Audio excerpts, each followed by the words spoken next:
तो ग्रेविटेशन है क्या बच्चों? कोई भी दो ऑब्जेक्ट्स जिनके मासेस हैं वो एक दूसरे को अट्रैक्ट करते हैं एक फोर्स से, जिसको हम लोग बोलते हैं ग्रेविटेशन। आपके आसपास जितनी भी चीजें हैं जिनमें भी मास है वो सारी एक दूसरे को अट्रैक्ट कर रही हैं।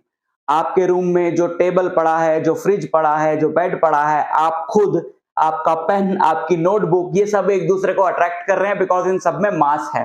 तो जिस फोर्स से कोई भी दो बॉडीज जिनमें मास है वो एक दूसरे को अट्रैक्ट करती हैं उसे बोला जाता है ग्रेविटेशन या ग्रेविटेशनल फोर्स।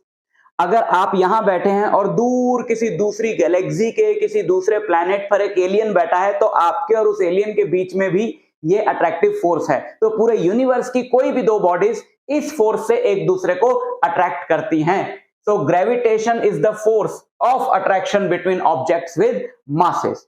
और इस ग्रेविटेशनल फोर्स का फॉर्मूला दिया था न्यूटन ने। स्टोरी आपको पता ही है कि न्यूटन जी एक दिन पेड़ के नीचे बैठे थे और वहां से एप्पल गिरा और उन्होंने सोचा कि यार ये एप्पल नीचे ही क्यों आया, ऊपर क्यों नहीं गया।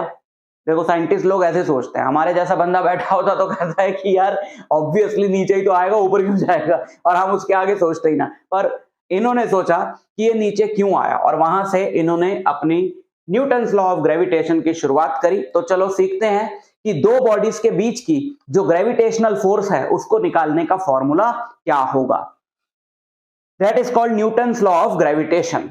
तो न्यूटन्स लॉ ऑफ ग्रेविटेशन कहता है every point mass attracts every other point mass by a force acting along the line intersecting both points। अभी समझा देते हैं। This force is directly proportional to the product of two masses and inversely proportional to the square of the distance between them।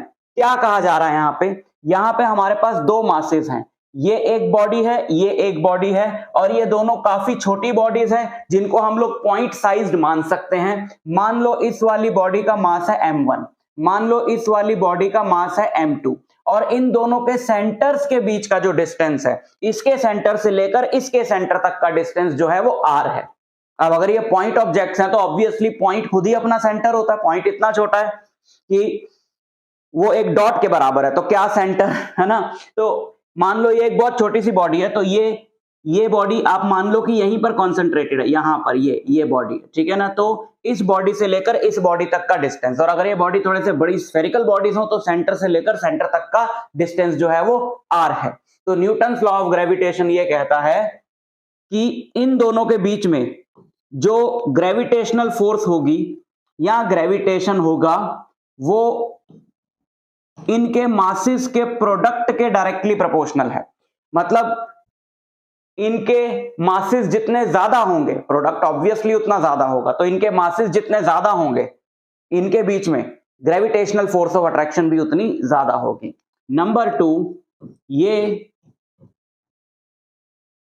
इनका जो distance है centres के बीच का उसके स्क्वायर के इनवर्सली प्रोपोर्शनल है। मतलब डिस्टेंस जितना ज्यादा होगा ग्रेविटेशनल फोर्स उतनी कम होगी। मतलब आर स्क्वायर के इनवर्सली प्रोपोर्शनल है। इसका मतलब यह है कि अगर आप डिस्टेंस डबल कर दो तो आपका जो ग्रेविटेशनल फोर्स है इन ऑब्जेक्ट्स के बीच का, अगर आप डिस्टेंस को डबल कर दो, 2 का स्क्वायर कितना होता है 4, तो अगर आप डिस्टेंस को डबल कर दो तो इनके बीच की ग्रेविटेशनल फोर्स 4 टाइम्स कम हो जाएगी। डिस्टेंस को ट्रिपल कर दो तो इनके बीच की ग्रेविटेशनल फोर्स 9 टाइम्स कम हो जाएगी। देयरफॉर अगर आप इन दोनों को कंबाइन कर दो तो F आएगा, पहले तो हम प्रोपोर्शनैलिटी के साइन के साथ लिखते हैं, अगर इन दोनों को कंबाइन कर दें तो F आएगा m1 m2 divided by r square.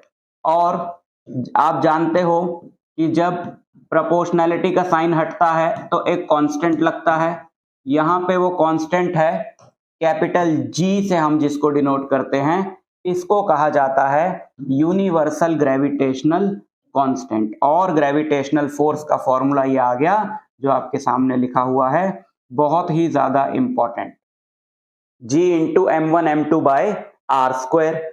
और G की जो वैल्यू है बच्चों ये बहुत ही छोटी है, G की वैल्यू है 6.67 इंटू 10⁻⁻11। यूनिट क्या बनी इसकी, अगर आपको G की यूनिट निकालनी है तो आप बाकी सब कुछ उधर शिफ्ट कर सकते हो, ये r स्क्वायर ऊपर जाएगा तो newton metre square divided by masses का प्रोडक्ट नीचे आएगा तो per kg square. So newton metre square per kg square. ये है, यार मिक्स मत कर देना इसके साथ, इसको मैं ले चलता हूं ऊपर, तो ये जाएगा ऊपर, ठीक है।